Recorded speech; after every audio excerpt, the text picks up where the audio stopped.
Hello students, welcome. आज का हमारा जो जेई मेन पीवाईक्यू है वो थर्मोकेमिस्ट्री का है और ये एंथैल्पी ऑफ न्यूट्रलाइजेशन पे बेस्ड है।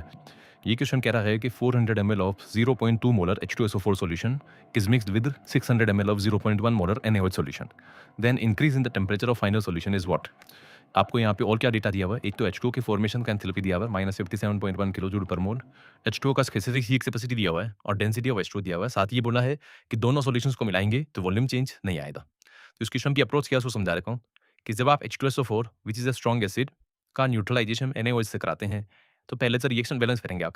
एक H+O4 दो H+ देता है तो बैलेंस करने के लिए दो OH चाहिए, इसलिए दो NaOH मैंने ले लिया। सॉल्ट बनेगा Na2SO4 और साथ में बनेगा 2H2O।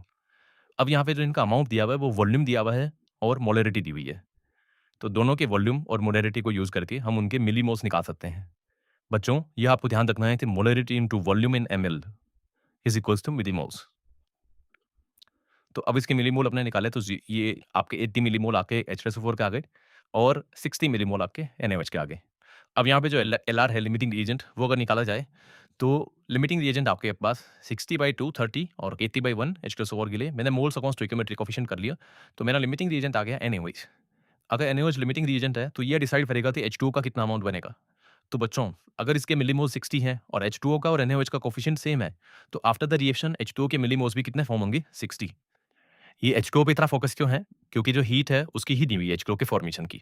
तो जब H2O का 1 मोल बनता है तो जो हीट इवॉल्व हो रहा है वो 57.1 किलो जूल हो रहा है।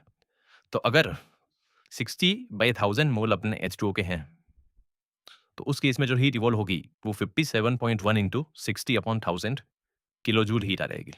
और ये हीट जो है वो सॉल्यूशन को मिलेगी जो सॉल्यूशन इन दोनों की मिक्सिंग से बना है। अब अगर इतना सॉल्यूशन को हीट मिलता है तो सॉल्यूशन के टेम्परेचर में क्या चेंज आएगा उसके लिए हम फॉर्मूला लगा देंगे Q is equals to m s delta T.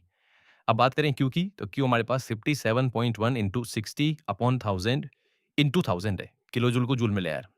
अब अगर आपने 400 ml और 600 ml दोनों सॉल्यूशन मिलाए तो टोटल वॉल्यूम 1000 ml हो गया और डेंसिटी 1 है तो मास आ गया 1000 ग्राम। इसका मतलब उस सॉल्यूशन का मास 1000 ग्राम है जो इन दोनों की मिक्सिंग से बना है। और वाटर का हीट कैपेसिटी 4.18 है। अच्छा बच्चों, वाटर की हीट कैपेसिटी हम लेंगे क्योंकि हम ये मानते हैं कि सोल्यूट जो है उसका अमाउंट बहुत कम है।